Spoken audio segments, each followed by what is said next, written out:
নমস্কার, আপনারা দেখছেন বিবিধ.in আর আপনাদের সঙ্গে আমি রয়েছি সন্দীপন। লোকসভা নির্বাচন শেষ, গ্রীষ্মের তাপপ্রবাহ কিছুটা কমেছে, কিন্তু বঙ্গ রাজনীতির পারদ একেবারে চরমে। ফের একবার রাজ্যপাল সংঘাত। গততেও দেখা গিয়েছিল রাজ্যপাল জগদীপ ধনকরের সাথে এই রাজ্যের সংঘাত কিন্তু লেগেই চলেছিল, আর তার পুনরাবৃত্তি ঘটল সিভি আনন্দ বোসের সঙ্গে। এবার সিভি আনন্দ বোস কার্যত আইনি পথে চলবেন এটাই বললেন।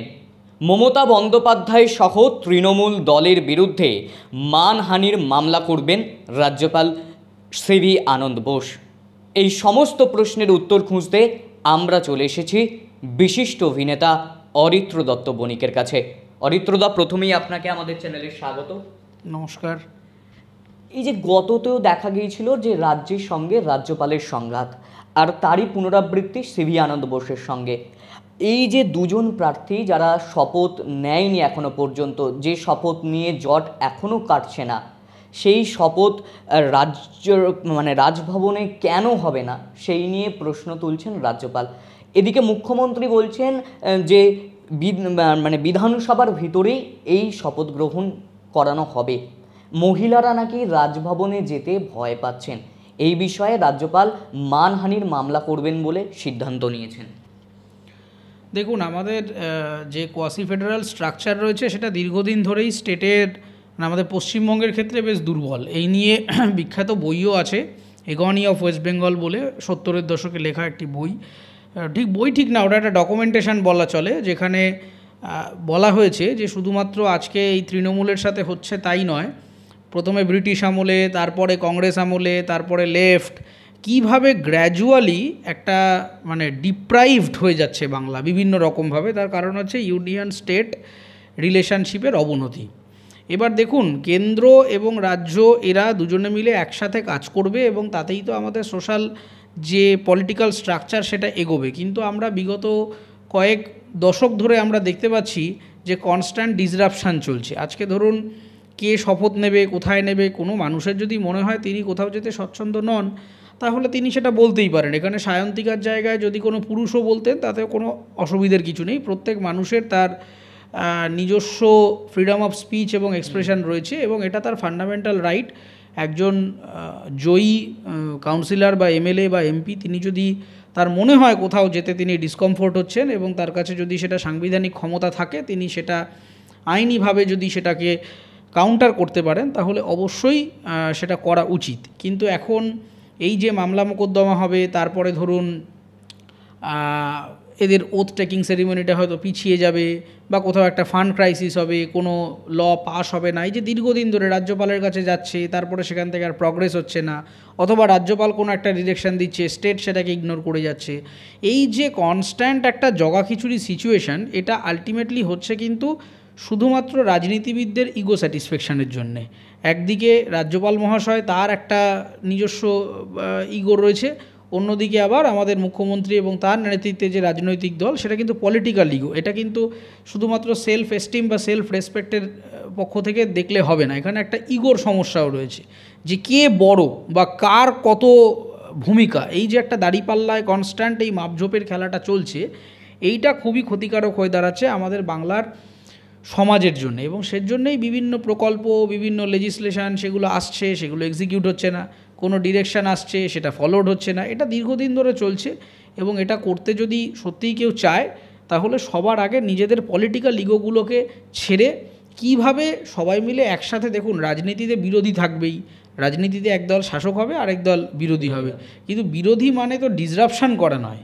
এখানে এখন একটা পরিবেশ তৈরি হয়েছে, বিরোধী মানে হচ্ছে ডিস্টার্ব করব, ইউনিয়ন গভর্নমেন্ট বা স্টেট গভর্নমেন্ট সে যা করবে বিরোধীরা সেটাকে বানচাল করে দেবে, সেটার কনস্ট্যান্ট তার বিরুদ্ধে কথা বলবে, পুরো সিস্টেমটাকে একটা ঘেঁটে দেওয়ার পরিকল্পনা।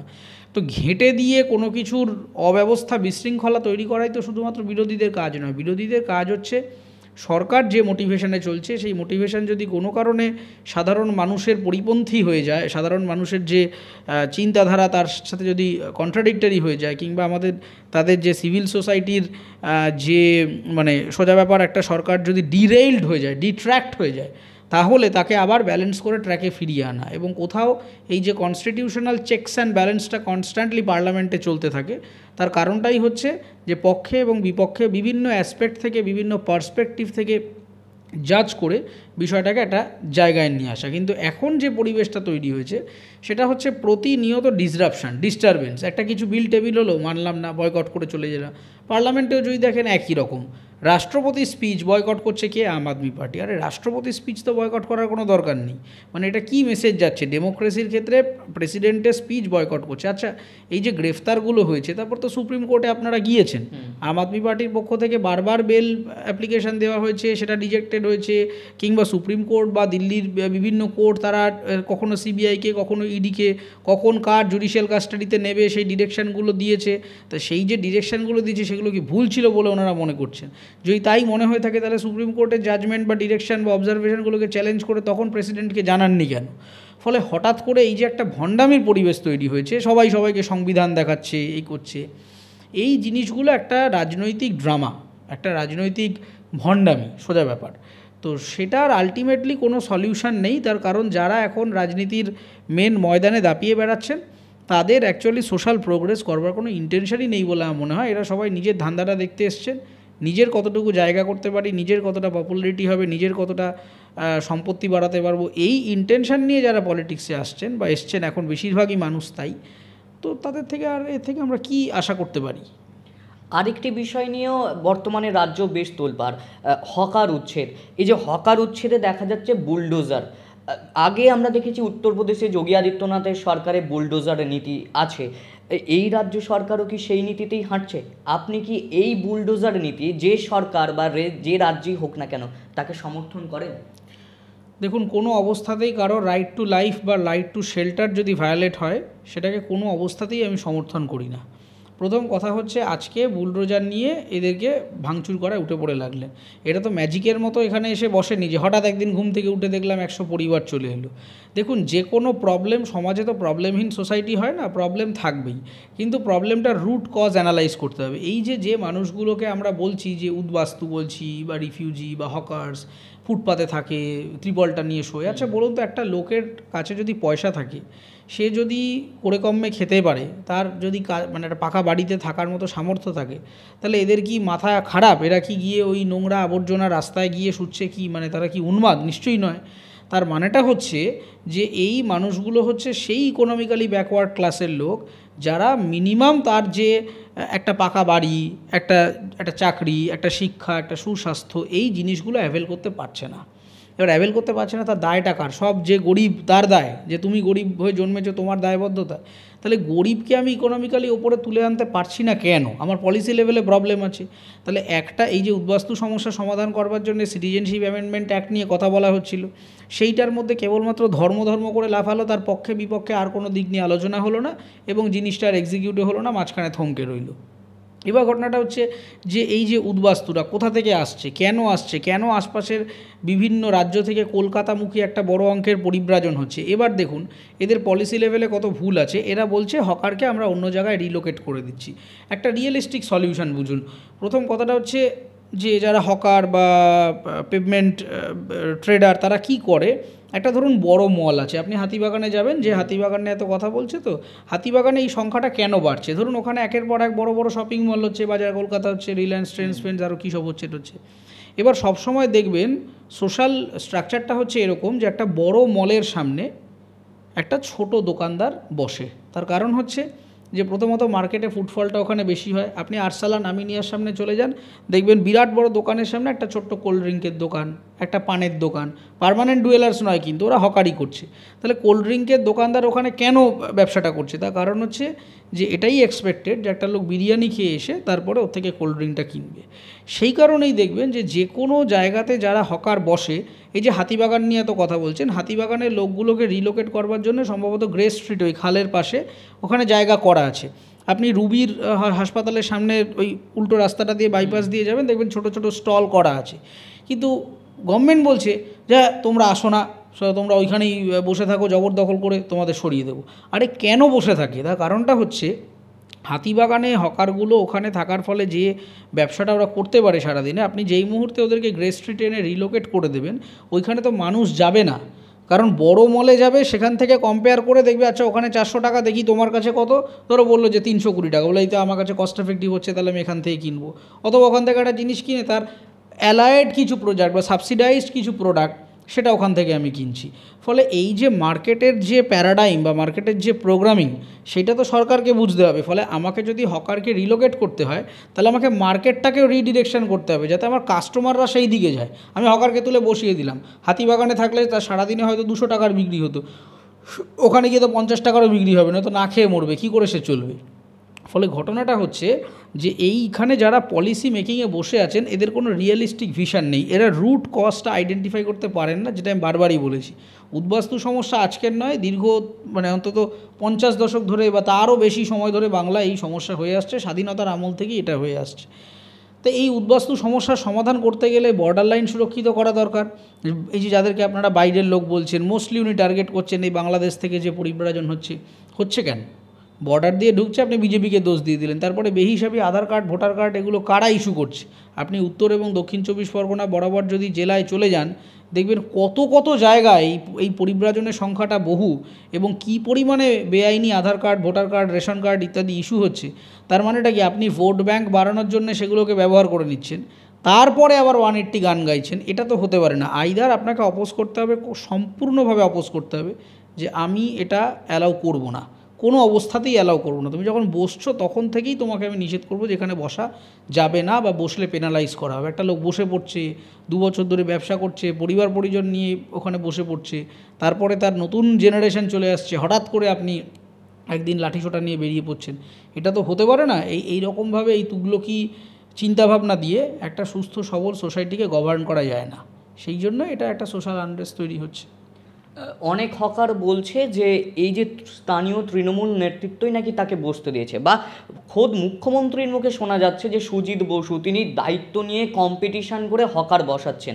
একসময় বিরোধীরা তৃণমূলকে চোর বলতো, আর সেই খোদ মুখ্যমন্ত্রীর মুখেই আজকে তার নেতৃত্বকেই তোলাবাজ তকমা তিনি নিজেই দিচ্ছেন, বা পুলিশকে লোভ সংবরণ করার বার্তা দিচ্ছেন। দেখুন, তকমা দেওয়ার তো কিছু নেই, এটাই তো ফ্যাক্ট, এটাই তো রিয়ালিটি। এটা তো কেউ কাউকে যে আমরা কেউ ওপিনিয়ন দিচ্ছি তা নয়। একটা হয় ওপিনিয়ন, আর একটা হচ্ছে ফ্যাক্ট। ফ্যাক্ট আর ওপিনিয়নের পার্থক্য হচ্ছে, ওপিনিয়নটা আমার নিজস্ব পারসেপশন। ধরুন আমি বললাম যে মমতা বন্দ্যোপাধ্যায় রাজনৈতিকভাবে দুর্বল হয়ে পড়ছেন, এটা আমার ওপিনিয়ন। এটা ফ্যাক্ট নাও হতে পারে, এর পিছনে ফ্যাক্টয়েডস থাকতে পারে, নাও থাকতে পারে। কিন্তু তৃণমূল কংগ্রেস যে তোলে, তারা যে মানুষকে অত্যাচার করে, এগুলো তো ফ্যাক্টর, এগুলো নিউজ রিপোর্ট আছে, এগুলো হাইকোর্টে মামলা আছে, হাইকোর্টে জাজমেন্ট আছে, এখনও সুপ্রিম কোর্টে এই জুলাই মাসে এসএসসি দুর্নীতির রায় বেরোবে। ফলে এইগুলো তো কারোর ওপিনিয়ন হতে পারে না। প্রত্যেক পাড়ায় এগুলো হাইকোর্ট সুপ্রিম কোর্ট অবধি যাওয়ার দরকার নেই। যে কোনো সাধারণ মানুষ জানে যে তার বাড়ি দিয়ে, ধরুন দোতলা বাড়ি, 3তলা ছাদটা করবে বা সামনেটা একটু এক্সটেন্ড করবে, সঙ্গে সঙ্গে সিন্ডিকেট আসবে, এসে বলবে যে এই করুন, ওই করুন, সেই করুন, এখান থেকে মালপত্র নিন, পার্টি অফিসে টাকা দিন, এই জিনিসপত্রগুলো করবে। এবং এটা প্রত্যেক মানুষই জানে, প্রত্যেক পাড়ায়, প্রত্যেক এলাকায় এই জিনিসপত্রগুলো দিনের পর দিন হচ্ছে। এখন মুখ্যমন্ত্রী হঠাৎ করে বললেন বলে তারা হলো তা নয়, তারা এইগুলোই ছিলেন, এবং আমি নিশ্চিত যে মুখ্যমন্ত্রী সেটা জানেন। যদি না জানেন সে তো আরও ভয়ঙ্কর, তার তো আগে রিজাইন করা উচিত। আপনি একটা গভর্নমেন্টের হেড, আপনি একটা কি বলে সোসাইটিকে লিড করছেন, আপনি জানেন না, আপনার ডিপার্টমেন্ট সম্পর্কে আপনি ব্যবস্থা নেন না, আপনি সবাইকে হুমকি চুমকি দিচ্ছেন যে আমি ভিজিলেন্স বসাবো, এই করবো, সেই করবো। আপনি বসাননি কেন? আপনি তো কোনো জায়গার হেডমাস্টার নন যে বাচ্চা যাদেরকে অ্যাড্রেস করছেন তারা কেউ কচি খোকাও নয় যে হঠাৎ করে একটু বকে দিলাম যে বাবা তুমি কালকে অঙ্ক না করে আনলে তোমার গার্ডিয়ান কল হবে। এরা প্রত্যেকে এক একজন ধান্দাবাজ, চোর, বদমাশ, গুন্ডা, মাফিয়া, মানুষ খুন করার ব্যাকগ্রাউন্ড থেকে এসে রাজনীতি করতে এসছেন। তাদেরকে আপনি বাবা বাছা করে অ্যাড্রেস করবেন না স্ট্রং অ্যাকশান নেবেন?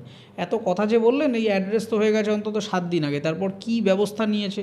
কজন কাউন্সিলর, ওসি, এমএলএ তাদের বিরুদ্ধে মামলা করেছে সরকার? কজনকে অ্যারেস্ট করেছে? কজনকে সাসপেন্ড করেছে যে ভাই তুমি আমার দল থেকে বহিষ্কৃত, তুমি এই জিনিসপত্রগুলো করেছো, সমাজের পক্ষে ক্ষতিকর?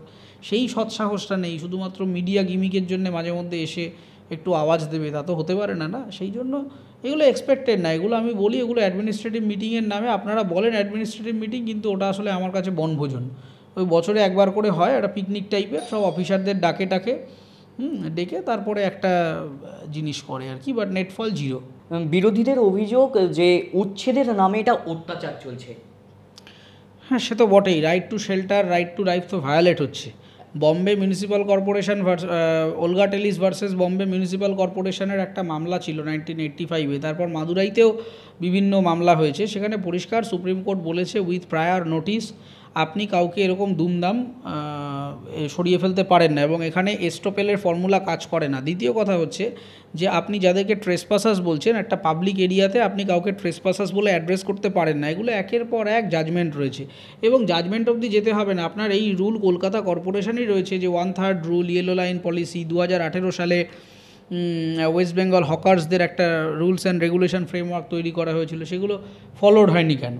ফলে ঘটনা হচ্ছে কাগজ কলমে অনেক কিছুই আছে, কিন্তু এরা তো নিজেদের পকেট ভরাবে। পার্টিটা চলবে কী করে? তোলা না তুললে সব কিছু যদি কাগজ কলম মেনে, খুব নীতি শিক্ষা মেনে চালাতে হয়, তাহলে এই সংগঠনটি উঠে যাবে। কারণ এই সংগঠনের কোনো সৎ ইনপুট নেই। বেশিরভাগই যারা এখানে ডোনেট করেন, বিনিয়োগ করেন, তার মধ্যে 100টা লোক করলে অন্তত মোর দ্যান 50% আমি আপনাকে বলতে পারি যে এগুলো বেশিরভাগই কালোবাজার থেকে ডোনেশন আসে। এই কেউ কোনো সৎ সজ্জন মানুষ এই ধরনের সংগঠনে ডোনেট করেন না, চাঁদাও দেন না কিছু। যতটুকু চাঁদা টাদা কালেকশন করে জোরজার করে বিভিন্ন ইউনিয়ন থেকে, না দিলে ধরুন অটো ইউনিয়ন, টোটো ইউনিয়ন, বাস ইউনিয়ন, এইসব জায়গা থেকে না করলে গাড়ি চালাতে দেবে না। লাইসেন্স বেআইনি, ধরুন একটা রুটে 50টা অটো চলার কথা, দেখবেন 150টা অটো চলছে, তার মধ্যে ওই 100টার লাইসেন্স নেই। পাড়ার দাদা টাকা খেয়ে বলেছে ঠিক আছে চালাও। তারপর যখন কোনো বিপদ হচ্ছে, কোনো ট্রাফিক অ্যাক্সিডেন্ট হচ্ছে, কিছু হচ্ছে, তখন কাগজ ভেরিফাই করে দেখা যাচ্ছে অটোটির রেজিস্ট্রেশন নেই। সে তো হকারদেরও ইউনিয়ন রয়েছে। না, হকারদের ইউনিয়ন রয়েছে, সেই ইউনিয়নের মাথাগুলোয় কারা বসে আছে? সেই মাথাগুলোয় কি সত্যিই যারা হকারদের হয়ে কথা বলবেন সেরকম ব্যক্তি বসে আছেন, নাকি সরকারের মদতপুষ্ট কিছু মেরুদণ্ডহীন নেতা, তারা তৃণমূলের ছাতার তলায় থাকে কিন্তু বলে না, এরকম ব্যক্তি বসে আছে? সেটা দেখতে হবে। বেশিরভাগ ক্ষেত্রেই এই ধরনের জায়গাগুলোতে এমন লোককে বসায়। ধরুন ফর এক্সাম্পল, আপনি হকার ইউনিয়নে বলছেন, আপনি হাইকোর্টে যাবেন, হাইকোর্টে দেখবেন বার কাউন্সিল, রাজ্যের বার কাউন্সিল, হঠাৎ করে বার কাউন্সিলে তো তৃণমূল জয়লাভ করেছে, তো bar council obviously massively biased by Trinamool Congress, মানে ওদের যারা বডিজ আছে। এবার তারা হঠাৎ করে একটা চিঠি বার করেছে যে আমরা এই 1 জুলাই আগামী যে 3টে ক্রিমিনাল ল আসবে, আমরা সেই দিন কেউ কাজ করব না। এমনি কোর্টে কাজ হয় না, এমনি কোর্টে দীর্ঘদিন ভ্যাকেশন থাকে, সাধারণ মানুষ এমনি ডিস্ট্রেসড, বহু জাস্টিস ডিলেড হয়ে আছে, তার মধ্যে বলে কাজ করব না। এই তো অবস্থা। দেখবেন কোর্টের রেকর্ডিংয়ে দেখবেন লিগাল এইডের কাছে যাচ্ছে সেই উকিল। লিগাল এইডে মানুষ কেন যায়? যার পকেটে পয়সা নেই, সে সাহায্যের জন্য লিগাল এইডের কাছে যায়। সেখানে গিয়ে অ্যাডভোকেটরা গিয়ে বলছে এত টাকা না দিলে কাজ করব না। মানে এই যে দম্ভ, এই যে ক্ষমতার অপব্যবহার, এই কোর্ট থেকে সরকারি প্রশাসনের আমলা থেকে শুরু করে সব জায়গায়, আপনি থানায় যান, কোনো ধরুন তৃণমূলের লোকের সাথে আপনার ঝামেলা লেগেছে, কোনো পাড়ার নেতা, এমএলএ, ডানাত, এই টাইপের, আপনি থানায় যান, থানায় এফআইআর নেবে না, বলবে না করুন। কারণ হচ্ছে আপনাকে উল্টোপাল্টা বুঝিয়ে তো এমএলএকে ফোন করবে ওসি, যে কী ব্যাপার, আপনার লোক দেখুন এই লোকে কমপ্লেন করতে আসছে। এমএলএ এমপির কথায় তো থানাগুলো চলে। থানার নিজস্ব কোনো স্পাইন আছে নাকি? অধিকাংশ জায়গাতেই তো পুলিশ ব্যবস্থাটাকে ভেঙে দিয়েছে এই সরকার। এই পুলিশ ব্যবস্থা কোনো আজকে হঠাৎ উনি ওসিদের গালাগালি করছেন? ওসিরা সৎভাবে কাজ করতে পারেন? অর্ধেক থানায় তো নেতারা গিয়ে বসে থাকে, তারা ঠিক করে কি হবে না হবে। কোনো পলিটিক্যাল এজিটেশন হলেই সেখানে নেতা ঢুকে পড়ে বলবে এই হবে, ওই হবে, সেই হবে। তারা যদি ডিসাইড করতে আরম্ভ করে যে পুলিশ কীভাবে চলবে, আমলা কীভাবে চলবে, তাহলে সেই রাজ্যে এই বিশৃঙ্খলা হবেই, এটাই কাম্য। কিন্তু আলটিমেটলি আমি আবারও বলছি যে এইরকম উইদাউট এনি প্রায়ার নোটিস এবং উইদাউট এনি রিহ্যাবিলিয়েশন প্রোগ্রাম, এবং শুধু রিহ্যাবিলিয়েট করে দিলেই হবে না। আপনাকে যেটা শুরুতেই বললাম, যে আপনি হাতিবাগানের সামনে বা গড়িয়াহাটের ব্রিজের তলায় যে হকাররা বসে আছেন, বা দক্ষিণাপনের সামনে যে হকার বসে আছেন, নিউ মার্কেটের সামনে হকার বসে আছেন, আপনি হঠাৎ করে তুলে তাকে যদি এখন ক্যামাক স্ট্রিটে পাঠিয়ে দেন, আপনাকে দেখতে হবে যে ব্যবসাটা তার ওখানে হচ্ছিল, সেই ব্যবসাটা সে ওখানে এনশিওর করতে পারছে কি না। রিলোকেট করে এমন একটা সাইডে একটা জায়গায় পাঠিয়ে দিলাম, সেখানে তার ব্যবসাপাতি লাটে উঠে গেল, সেটাও কোনো সঠিক রিহ্যাবিলিটেশন প্রোগ্রাম না। আমাকে ওর ইকোনমিক সিকিউরিটি দিতে হবে, সোশ্যাল সিকিউরিটি দিতে হবে, as well as life security দিতে হবে, সবটা মিলিয়ে, এবং বাকি পেডেস্ট্রিয়ানদেরকে আমার যাতায়াতের সুবিধা করে দিয়ে সব মিলে একটা কম্প্রিহেন্সিভ একটা সলিউশন দিতে হবে। সেটা না করে একে একবার খোঁচাচ্ছে, তাকে একবার খোঁচাচ্ছে, এই করে পলিসি হয় না। এগুলো অ্যাডমিনিস্ট্রেটিভ ফেলিয়ার। বৃহস্পতিবার বিচারপতি অমৃতা সিনহা বলছেন যে কোনো রাজনৈতিক দলকেই বিশ্বাস করবেন না। তাহলে সাধারণ মানুষ যাবে কোথায়? রাজনীতি এখন যা পরিবেশ তৈরি হয়েছে, আপনি কাকে বিশ্বাস করবেন? কারণ রাজনীতির আসল যা উদ্দেশ্য ছিল একসময় কারা রাজনীতি করতেন, কারা রাজনীতি করে এসেছেন ভারতবর্ষের ইতিহাসে, কারা স্বাধীনতা মুভমেন্ট থেকে শুরু করে তারপরে স্বাধীনতা পরবর্তী ভারতবর্ষেও যারা পলিসি মেকিংয়ে কাজ করেছেন, আর সেইখানে এখন কারা পার্লামেন্টেরিয়ান হয়েছে দেখুন, ঘুমোয়, ওখানে গিয়ে ছবি তোলে, ভাইরালও হয়েছে, হ্যাঁ, যে এরকম হচ্ছে, তা অর্ধেক দিন যাচ্ছে না। তা এই পার্লামেন্টেরিয়ানদেরকে আমরা যখন সিলেক্ট করেছি বা আমরা সিলেক্ট করতে বাধ্য হয়েছি, because we have no option left, তো আমার কাছে কোনো উপায় না থাকলে কি করব, তো আমরা ওইভাবেই সিলেক্ট করেছি একটা।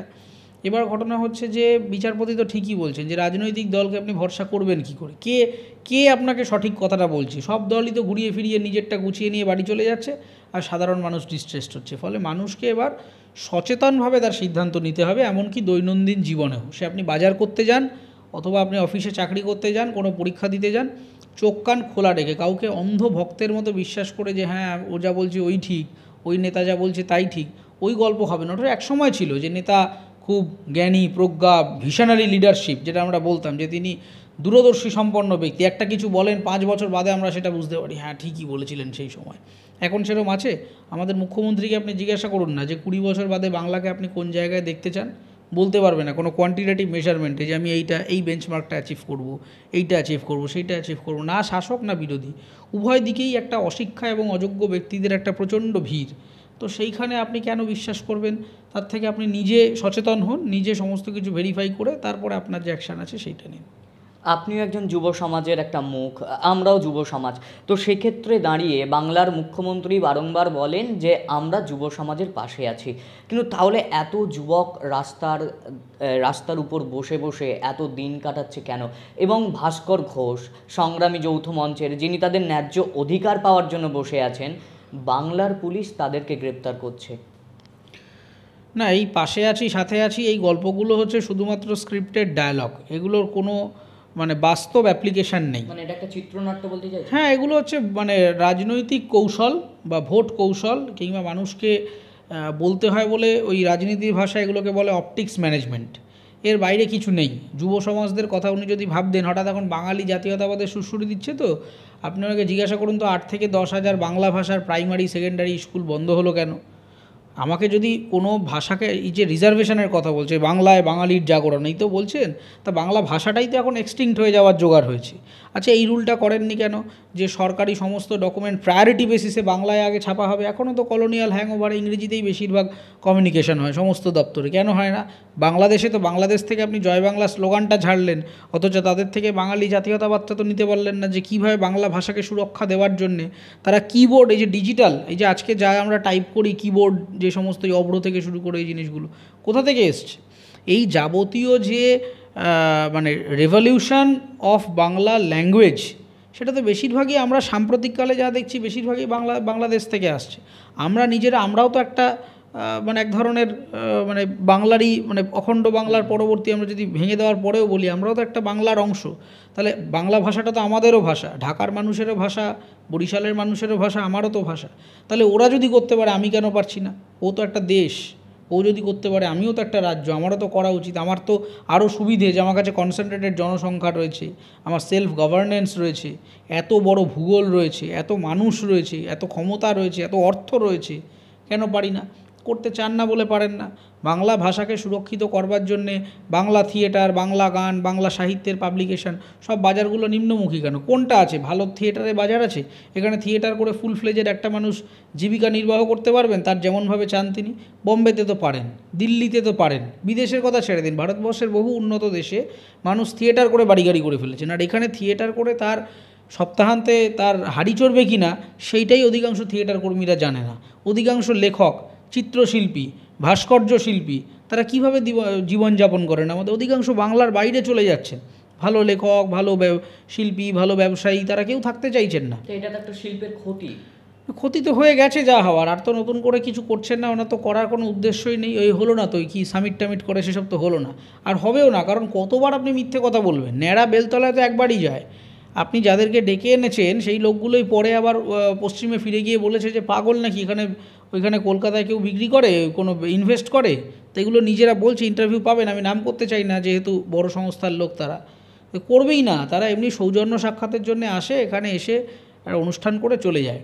এখানে টাটাই বিনিয়োগ করতে পারলো না, আর আপনি ভাবছেন যে এরা বড় বড় স্টলওয়ার্ডরা আরও তারা করবে। তার জন্য পলিটিক্যাল স্টেবিলিটি দরকার, তার জন্য আস্থা দরকার, ইনভেস্টরদের ট্রাস্ট ডেফিসিট রয়েছে।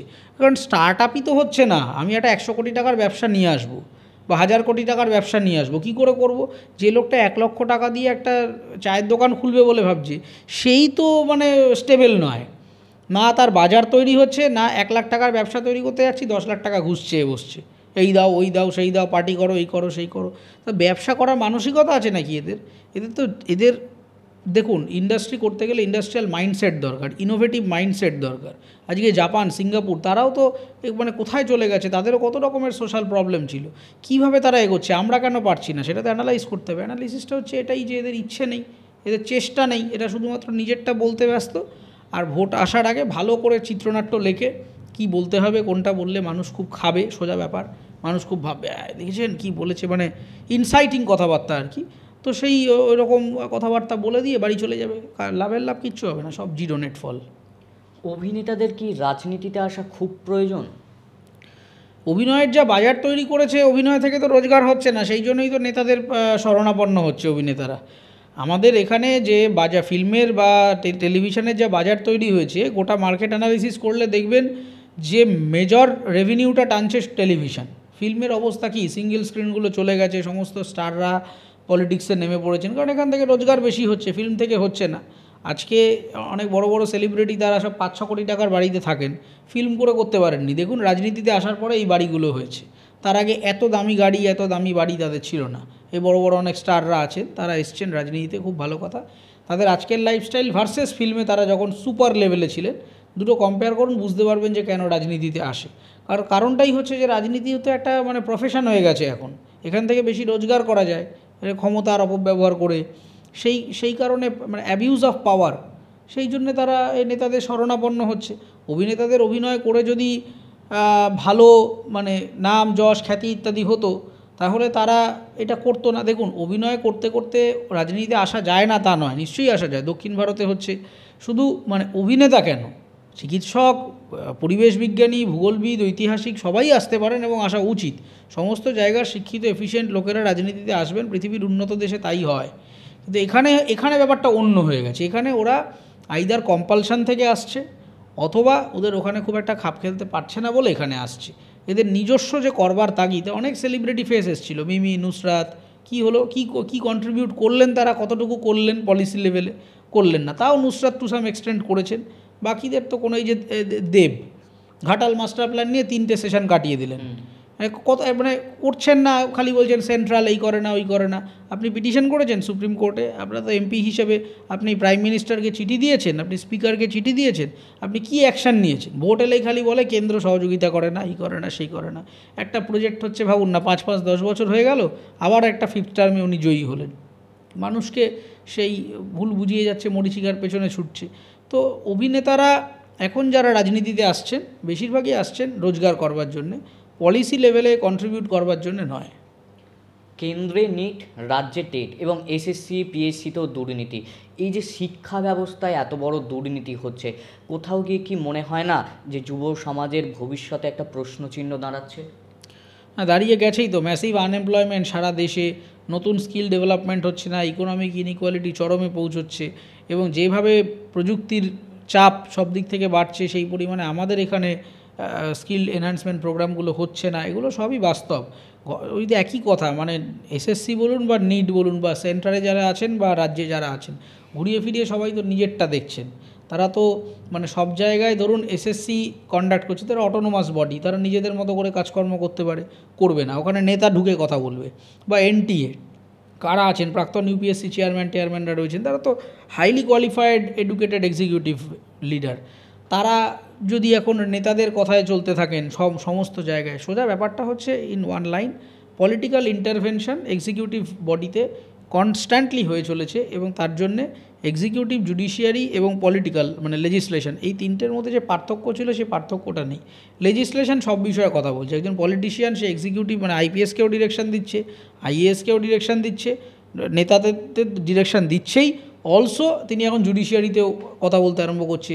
মুখ্যমন্ত্রী বলছেন হাইকোর্টের রায় মানি না। আরে তুমি মানার কি, জাজমেন্ট প্রোনাউন্স হয়ে গেছে, তুমি মানো কি মানো না, তোমার কথা চলবে নাকি? এই কথাগুলো মানে এগুলো জানেই না, মানে আইদার জানে না অথবা জানে ইচ্ছা করে ভুলভাল বলে মানুষের মধ্যে তৈরি। একটা মুখ্যমন্ত্রী মঞ্চে উঠে বলছেন হাইকোর্টকে মানি না, বিজেপির আদালত, এটা কখনো বলা যায়? কল্পিবাহকে বলে। হ্যাঁ, মানে এই কথাগুলো কখনো কখনো বলা যায়? এগুলো তো বলা যায় না। তা আমরা কি বলি নাকি যে আইএএস যাকে বসিয়েছেন তার সে কিভাবে কাজ করে? আমরা কি আইপিএস রাজীব কুমারকে নিয়ে বলি? সেও তো কিভাবে করাপ্টেড হয়ে গেছিল আমরা দেখেছিলাম। সিবিআই এর এফিডেভিটও আছে 2019-এ যে কিভাবে তিনি ওই চিটফান্ড মামলাতে একের পর এক তথ্য নষ্ট করেছেন। রাজীব কুমার একজন এফিশিয়েন্ট আইপিএস, নেতাদের চাটুকারিতা করে এই অবস্থা হয়েছে। রাজীব কুমারকে সিবিআইয়ের হাত থেকে বাঁচাতে মুখ্যমন্ত্রী ধর্নায় বসেছিলেন। হ্যাঁ, বসেছিলেন। কিন্তু তিনি যাদের নাম বলছেন, যারা জমি চুরি করছে বলছেন, হকারদের থেকে টাকা নিচ্ছেন, কই তাদের জন্য তো কই জেলে ভরতে তিনি ধর্নায় বসছেন না? না, বসবেন না তো, পারবেন না তো, কারণ তিনিও তো আলটিমেটলি মানে সহ সহযাত্রী ছিলেন তাদের এই জায়গাতে, তিনি তাদের কলিগ ছিলেন, এবং তিনিও তো আলটিমেটলি অ্যাক্টিভলি না হলেও প্যাসিভলি বেনিফিটেড। কারণ এই যে টাকাগুলো উঠেছে সব টাকা তো আর সুজিত বসু নেননি, পার্টি ফান্ডে নিয়েছে কিছুটা। তা পার্টির হেড কে? পার্টি কীভাবে চলবে? একটা আঞ্চলিক দল এত কোটি কোটি টাকার প্রপার্টি হয় কী করে? মাঝখানে শোনা যাচ্ছিল যে ভারতবর্ষের টপ 5 রিচেস্ট পার্টির মধ্যে ঢুকে যাচ্ছে। কি করে হচ্ছে? কোথা থেকে আসছে এত টাকা পয়সা? এত তো আঞ্চলিক দল রয়েছে সারা ভারতে, কত রাজ্যে কত শক্তিশালী দল রয়েছে, তারা তো পাচ্ছে না। এরা কোথা থেকে পাচ্ছে? বাংলার গোটা ব্যবসায়ী নেই, বড় ইন্ডাস্ট্রি নেই, তো আপনাকে স্পন্সারটা কে করছে? মানুষের ইকোনমিক ডিস্ট্রেস এত, তাহলে আপনাকে টাকাটা কে দিচ্ছে? চাঁদাটা কীভাবে আসছে? টাকাটা সোর্সটা কী? এই ডোনেশন তো জানা যায় না, এগুলো সমস্ত হিডেন থাকে, আইডেন্টিটি মানে অ্যানোনিমাসলি ডোনেট করা হয়। তাহলে কি করে জানবো কে দিচ্ছে না দিচ্ছে? দিচ্ছে এইভাবেই, যে কোনো না কোনো একে ধরে তাকে ধরে তোলা তুলছে, সেখান থেকে প্যাসিভলি কালোবাজার দিয়ে টাকাটা ঢুকে যাচ্ছে, তার জন্য এত টাকা পয়সা হচ্ছে। উনি প্যাসিভলি বেনিফিটেড বলে উনি কোনো ব্যবস্থা নিতে যাচ্ছে না যে এই মুহূর্তে উনি সাসপেন্ড করবেন সুজিত বসু, ফিরহাদ হাকিম, এদেরকে মেয়র পদ খারিজ করতেই পারেন। করলে তো উনি বিপদে পড়ে যাবেন, এটা তো সবাই মিলে বলতে আরম্ভ করবে যে এদের সর্দারের নাম কি, তো তখন তো উনি বিপদে পড়ে যাবেন। তো সেই জন্য উনি কখনোই নিজের চেয়ার ছেড়ে তো কেউ যেতে চায় না, এটা ক্ষমতার লোভ। উনি সেই জন্য একটু বকে ঝোঁকে দিয়েছেন, পরে আবার ক্যামেরা অফ হয়ে যাওয়ার পর নিশ্চয়ই বলেছেন যে এমনি একটু বললাম, কেউ চিন্তা করো না। এই পরিস্থিতিতে দাঁড়িয়ে কি বলবেন, নেতা বদল নাকি নীতি বদল? না, অবশ্যই না, নীতি বদল করতে গেলে তাকে ভালো নেতার দরকার। তো ভালো নেতা প্রয়োজন, অবভিয়াসলি নেতা প্রয়োজন, কারণ যে নেতার নীতি আদর্শই নেই, আপনি নীতি বদল ধরুন দারুণ একটা আদর্শ সেট করলেন, নেতাটা চোর, লাভ কি? একই তো ব্যাপার, ও তো সেখান থেকেও চুরি করবে। মানে দুটোই বদল। ফলে আগে দরকার একজন ভালো লিডার, যে লোকটা আদপেই মানুষের কথা বোঝে, মানুষের কথা ভাবতে চায়। সে যদি শুধুমাত্র নিজের পকেটের কথা ভাবে, তাহলে পৃথিবীর কোনো নীতি আদর্শই তাকে ঠিক করতে পারবে না। নেতা যদি ঠিক হয়, তাহলে আপনার নীতি বা পলিসি আস্তে আস্তে এমনিই ঠিক হয়ে যাবে। আমাদের শেষ প্রশ্ন, একসময় দেবের সঙ্গে আপনাকে এক স্ক্রিনে দেখা গেছে, এখন মাঝে মাঝে একটু হলেও দেবের বিরুদ্ধে গিয়ে কথা বলেন, তো সেই ক্ষেত্রে বড় মিয়া যদি আবার ছোটে মিয়াকে ডাকে, আবার কি আমরা এক স্ক্রিনে দেখতে পাবো দুজনকে অভিনয় জগতে? দেখুন, আমার যাবতীয় যা বক্তব্য সেটা হচ্ছে, প্রথম কথা, দীপক অধিকারী মহাশয় এমপি হিসেবে যা করেছেন আমি তার বিরোধী, কিন্তু অভিনেতা দেব বা দীপক অধিকারী, যার সাথে আমি একসময় দীর্ঘদিন কাজ করেছি, বা আমার জীবনেও তার যা কন্ট্রিবিউশন, সেটা তো আমি কোনোদিনও অস্বীকার করিনি। আমি সবসময় বলেছি যে দেবের শুধু আমার জীবনে নয়, বাংলা সিনেমার ইন্ডাস্ট্রিতেও দেবের একটা বড় কন্ট্রিবিউশন রয়েছে। এবার ঘটনা হচ্ছে যে তিনি যদি আমাকে অভিনয়ের কাজে ডাকেন, কেন করব না? সেটা তো আমার প্রফেশনাল কমিটমেন্ট। একটা মানুষের, আমরা এক অফিসে যখন কাজ করি, আপনি ধরুন এখানে সাক্ষাৎকার নিচ্ছি, আমি যা ওপিনিয়ন দিচ্ছি সেই সব ওপিনিয়ন আপনাকে মানতে হবে এরকম কোনো বাধ্যকতা নেই, বা আপনিও যা ভাবেন সেই ভাবনাকেও আমার মানতে হবে এরকম কোনো বাধ্যকতা নেই। কিন্তু আমরা একই টেবিল চেয়ারে বসে সাক্ষাৎকার নিচ্ছি, সুসম্পর্ক রাখছি। পৃথিবীতে প্রত্যেক মানুষের পার্সপেক্টিভ আলাদা, এবং we have to accept or acknowledge there opinion. এবার ঘটনা হচ্ছে, আমার মনে হয় না যতদিন দীপক অধিকারী তৃণমূল কংগ্রেসের পার্ট আছেন, ততদিন তিনি আমাকে কোনোদিন ডাকতে পারবেন বলে। তার কারণ তৃণমূল কংগ্রেসের একটা ভিন্ডিকটিভ এজেন্ডা সবসময়ই থাকে। মিঠুন চক্রবর্তীকে দেওয়া হয়েছে এরকম শোনা গেছে। না, আমাকে কাজের জায়গায় হুমকি দেওয়া হয়নি। মানে এই যে বিরোধী কথা বলেন, শাসকের বিরুদ্ধে, হ্যাঁ, সে তো টোনটিটকারি, ট্রোলিং, এই ধরনের কথাবার্তা এগুলো চলেই, কারণ এদের রাজনৈতিক শিক্ষাটাই তো এরকম, এটা তো কিছু করবার নেই। সব জায়গাতেই দখল করে, দাদাগিরি করে এই জিনিসপত্রগুলো এরমভাবে করে যায়। কিন্তু পারে না, তার কারণ একটা জায়গাতে আমি একটু এগিয়ে আছি, সেটা হচ্ছে আমার কোনো কাগজে ঘাপলা নেই, যেটা তৃণমূলের অর্ধেক নেতাদের রয়েছে। আমাকে মানে ইডি, সিবিআই, ইন্টারপোল কোনো কিছু দিয়েই আমার কাগজে ঘাপলা বের করা যাবে না। একটি টাকাও আমার জীবনে অনৈতিক রোজগার নয়। কোনো দিন কারোর থেকে বলা যে দাদা এটা করিয়ে দেবো, তার বিনিময়ে আমাকে এটা একটু আন্ডার টেবিল দিয়ে যান, তো আমি কারোর পাম গ্রিস করি না প্রথম কথা, সেজন্যে আমাকে সেই দিকটায় ডিস্টার্ব করে না বা করতে পারে না, কারণ আমি ওদের বিরুদ্ধে 5টা এরকম অভিযোগ প্রমাণসহ আনতে পারি, কিন্তু ওরা আমার বিরুদ্ধে এই দুর্নীতিগুলো দেখাতে পারবে না। সেজন্য কাগজটা আমি সবসময় এই জায়গাটায় পরিষ্কার রাখি যে দেখুন, আমার আদর্শ যাই হোক না কেন, আমার ধর্মীয় আদর্শ, রাজনৈতিক আদর্শ যাই হোক, আমি কাগজটা ক্লিন রাখি সবসময়। এবার বিষয় হচ্ছে যে কাজকর্মের ক্ষেত্রে বা ইন্ডাস্ট্রির কাজের ক্ষেত্রে, ব্যবসার ক্ষেত্রে এদের একটা ভিন্ডিকটিভ এজেন্ডা থাকে সবসময়।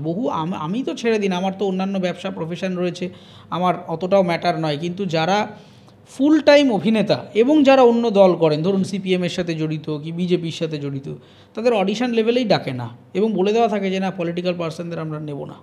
অথচ তারা কিন্তু তৃণমূলের পলিটিক্যাল পার্সনদের নেন। টিভি শুটিংয়ে, টেলিভিশনে শুটিং হচ্ছে, 21শে জুলাই না কোথায় সবাই যেতে হবে, ভোটের প্রচারে যেতে হবে, কাউন্সিলর বা ওই এমএলএ টেমএলএ লোকজন নিয়ে এসে হাইজ্যাক করে নিয়ে যায় টিভির অভিনেতাদের। সেই বেলায় কিছু হয় না, সেই বেলায় সেটা রাজনীতিকরণ হয় না। ফলে ঘটনা হচ্ছে যে প্রত্যেক জায়গাতেই রাজনৈতিক ক্ষমতার অপব্যবহার। আজকে এই যে দেবকে নিয়ে বলছেন, দেব আর মিঠুন চক্রবর্তী একসাথে একটা ছবি করেছিলেন, সেই ছবিটা নন্দনে চালাতে দিচ্ছিল না প্রথমে, এবং তারপরে সেইটা নিয়ে দেবকে মানে বলা হয়েছে, সেটা অনেক ক্ষেত্রেই শোনা যায় যে দেবকে বলা হয়েছে কেন মিঠুন চক্রবর্তীকে নিয়ে সিনেমা করা হবে, দেব সেটা অপোজ করেছিলেন। তাহলে দীপক অধিকারী নিশ্চয়ই আমার থেকে ক্ষমতা এবং জনপ্রিয়তায় 100 গুণ বেশি, তাহলে তাকে যদি তৃণমূল মিঠুন চক্রবর্তী মহাশয়ের সাথে কেন অভিনয় করবে এই নিয়ে প্রশ্ন করে, তাহলে আমি কি? ফলে দেখুন, ঘটনা হচ্ছে যে তৃণমূল কংগ্রেসের যে লোকগুলো এখন সব চেয়ারে বসেছে না, এরা একটা ইনসিকিউরিটিতে ভোগে, এদের নিজস্ব তো ভেতরে কোনো যোগ্যতা নেই। যারা নেতা হিসেবে বসেছে, একটা সামান্য সরকারি চাকরির পরীক্ষা হলে একটা steno, group D, group B কোনো পরীক্ষাই ক্র্যাক করতে পারবে না, তাদেরকে নেতা বানিয়েছেন। তো আমি যদি আমার চেয়ারে গুরুত্ব না বুঝি, আমার একটা ইনসিকিউরিটি থাকবে, আমার সবসময় ভয় থাকবে আপনি যদি আসেন আমার চেয়ার চলে যেতে পারে। সেজন্য কনস্ট্যান্ট এরা নিজেদের পাশে একটা বাবেল তৈরি করে রাখে, সেই বাবেলে এরা নিজেদের কিছু লোকজনকে রেখে দেয়, যারা সবসময় হ্যাঁ দাদা ঠিকই বলছেন, আপনি একদম দাদা ঠিকই বলছেন, সবসময় মাথা নেড়ে যাচ্ছে। দাদা যদি বলে আজকে ছাদ থেকে ঝাঁপ দিতে হবে, বলে একদম ঠিক বলেছেন, আজকেই ঝাঁপ দিতে হবে। এটা কিছু একটা কমিউনিটি তৈরি করে রাখে, যারা সব সময় দাদা দাদা দিদি দিদি এরকম করে। তার কারণ হচ্ছে দে ফিয়ার অফ লুজিং, ঠিক আছে, কারণ এদের ভিতরটা অন্তঃশ্বাস শূন্য। এদেরকে রাজনীতির বাইরে সরিয়ে দিন, মমতা বন্দ্যোপাধ্যায়ের ব্র্যান্ডিংয়ের বাইরে এই লোকগুলোকে নিয়ে আসুন, যে ইন্ডিপেন্ডেন্টলি আপনি রাজনীতি করে দাঁড়ান, কটা ভোট পায় দেখে নেবেন। এই যাদেরকে নিয়ে এই তৃণমূল বলে না আমি তৃণমূলের বাইরে যে লোকটার ধরুন জনপ্রতিনিধি, ঠিক আছে, বা জনগণের সাথে কাজ করেছে, সে তৃণমূল করুক বা বিজেপি করুক বা নির্দল প্রার্থী দ্বারা, তিনি তো জিতবেই, মানুষের জন্য তার তো কন্ট্রিবিউশন থাকবে। লোক তো ভোট দিতে চায়, তারা তো অন্ধ মূর্খ নয়, তারা তো জেনে শুনে ভোট দিচ্ছে। কিন্তু তৃণমূলের ব্র্যান্ডিংটা সরিয়ে দিন আর মমতা বন্দ্যোপাধ্যায়ের ছায়াটা সরিয়ে দিন, দেখুন তার ভবিষ্যৎটা কী হয়। হাজারখানেক ভোট পাবে কিনা সন্দেহ। এই যা দলটা চলছে, এই যে এত গর্জন বর্জন, এই সমস্ত বিষয়টাই হচ্ছে তৃণমূল কংগ্রেসের প্রিভিয়াস ইকুইটি এনজয় করে, আর মমতার ছত্রছায়ায় থেকে এনারা মানে তার শ্যাডোটাকে এনজয় করে। এই শ্যাডোটার ডিভিডেন্ডে এনারা চলছে, তাই সেই জন্য এটা ধরে নিচ্ছে যে আমরা মমতা ব্যানার্জি। সবাই এনারা মমতা ব্যানার্জি নন। মমতা ব্যানার্জি যেদিন রিটায়ার করবেন তো আস্তে আস্তে বয়স হচ্ছে, মানুষ তো সারা জীবন থাকতে পারে না একটা জায়গায়। রিটায়ারমেন্ট হলে দলটার কী অবস্থা হয় আপনি দেখে নেবেন, তাহলেই বুঝতে পারবেন যে তৃণমূল কংগ্রেস মমতা বন্দ্যোপাধ্যায়ের পরে বা বাইরে আর কিছু নেই। আমাদের সঙ্গে এতক্ষণ ছিলেন বিশিষ্ট অভিনেতা অরিত্র দত্ত বণিক। তিনি কার্যত বললেন যে নেতা বা নীতি যে কোনো একটা বদল হলে চলবে না, নেতা এবং নীতি দুটোকেই একসঙ্গে বদল করতে হবে। আমাদের সঙ্গে এতক্ষণ থাকার জন্য অসংখ্য ধন্যবাদ আপনাকে। ধন্যবাদ, দর্শকদেরও ধন্যবাদ, আপনাদেরও ধন্যবাদ।